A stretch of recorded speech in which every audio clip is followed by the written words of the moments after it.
Hello বন্ধুরা, চলে সকাল সকাল একটা নতুন ভিডিও নিয়ে। দেখতেই পাচ্ছ সকাল সকাল ঘুম থেকে উঠে পড়েছি। আর ঘুম থেকে ওঠার পরে কিন্তু দেখতে পাচ্ছি মা অনেক রান্না করে নিয়েছে। আমরা কিন্তু সেটা ভাবনারও বাইরে। সকালবেলা উঠে মা ফার্স্টে করেছে শাক ভাজা, আর তারপরে ছিল এখানে হচ্ছে পটলের পোস্ত।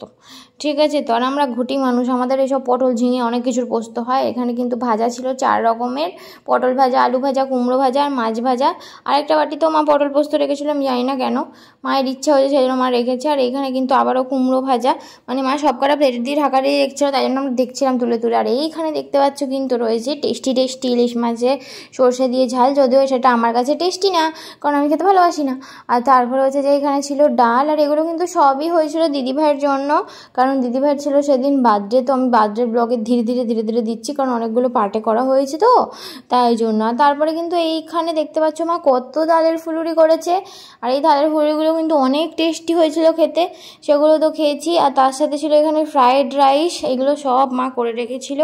আর চিলি চিকেনের দায়িত্ব পড়েছিল দিদিভাইয়ের কাছে। আর এখানে কিন্তু সাদা ভাতও করে রেখেছিল, মানে অপশনাল, ওটা চাইলে খেতেও পারে, মানে বিয়েবাড়ির মতো। আর এখানে দেখতে পাচ্ছ পুরো বেশি ভাতটা যেটা আমাদের জন্য সেটা রয়েছে। আর এখানে কিন্তু আজকে বলা হয়েছিল দিদিভাইকে মাটন খাওয়ার কথা, কিন্তু ও মাটন খাবে না, ও ফ্রায়েড রাইস দিয়ে চিলি চিকেন খাবে। আর চিলি চিকেন তাই জন্য করার দায়িত্ব পড়ে ওর কাঁধে। তো দেখতে পাচ্ছ ওখানে কিন্তু আজকে হচ্ছে চিলি চিকেন।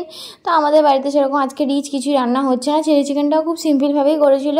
আর দেখতে পাচ্ছ ফার্স্টে কিন্তু ম্যারিনেশন করা ছিল, আর ফুল রেসিপিটা আমি তোমাদেরকে শর্টসে দিয়ে দেবো। আর এখানে দিদিভাইয়ের ম্যারিনেশন করার পর চিকেনটা ভেজেছিল, আর আমার তো লোভ লাগে অনেক বেশি। আর এখানে তাই জন্য 1 প্লেট চিকেন পকোড়া নিয়ে বসে পড়েছি, মানে চিকেনের ভাজা, সেটা কিন্তু আমি আর দিদিভাই দুজনে মিলে ভাগ করে খাবো। আমি বসে বসে খাচ্ছিলাম, আর তখন দেখলাম দিদিভাই আসছে, আমি তাই জন্য ওকেও ঝপাঝপ ঢেকে নিলাম। বেচারা একা একা কী রান্না করবে, তো ওই তো দেখতে পাচ্ছ ও এখানে দাঁড়িয়ে দাঁড়িয়ে খাচ্ছে।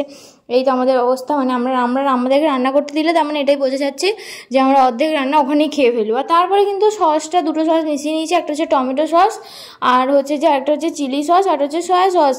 এই 3টে মেশানোর পরে কিন্তু সেই দিনটা আমরা ঢেলে দিয়েছি।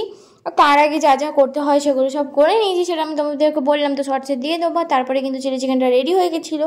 আর দেখতেই পাচ্ছ এখানে কিন্তু কী কী মেনু ছিল সবই প্রায় তোমাদের দেখা, শাক ভাজা, আলু ভাজা, পটল ভাজা, কুমড়ো ভাজা, মাছ ভাজা, মুসুরের ডাল, পটল পোস্ত, ইলিশ মাছ সর্ষে দিয়ে, আর চিলি চিকেন, আর হচ্ছে পায়েসটা তো মাছ, সে তো খেতেই হবে। আর এটাই ছিল আজকের মেনু। আর এখানে কিন্তু বসে পড়েছে দিদিভাই খেতে। আর প্রথমে কিন্তু ঠাকুর চলে গেছে দিদিভাইকে খাওয়াতে। আর দেখতে পাচ্ছ ঠাকুর কিন্তু ওকে পায়েস খাইয়ে দিচ্ছে। আর পায়েস খেতে, মিষ্টি জিনিস খেতে দিদিভাই অনেক বেশি ভালোবাসে, ঠিক আছে, মানে মিষ্টি খেতে দিদিভাই অনেক বেশি ভালোবাসে, কিন্তু আমি তেমন একটা ভালোবাসি না। এখানে কিন্তু দিদিভাই ঠাকুরকে প্রণাম করে নিয়েছে, ঠাকুর দিদিভাইকে আশীর্বাদও দিয়ে দিয়েছে। আর তারপরে দেখতে পাচ্ছ ওর এই চাকদাপাড়া গোলপাড়া মুখটা, সবাই দেখতে পাচ্ছ কত আনন্দ ওর জীবনে এখন, কারণ যার বার্থডে হয় তার তো আনন্দ হয়ই, তাই না? তার সাথে সাথে আমারও আনন্দ হয়, কারণ দিদিভাই কিছু পাওয়া মানেই সেটা আমারও। তো তারপরে হচ্ছে দেখতে পাচ্ছ লোভাতুর মুখটা আমি তোমাদের সবাইকে জুম করে দেখিয়ে দিলাম। আর তারপরে কিন্তু চলে এসেছে মায়ের পালা। মাও এখানে ওকে পায়েস বানিয়ে দেবে, এই পায়েস খাইয়ে দেবে।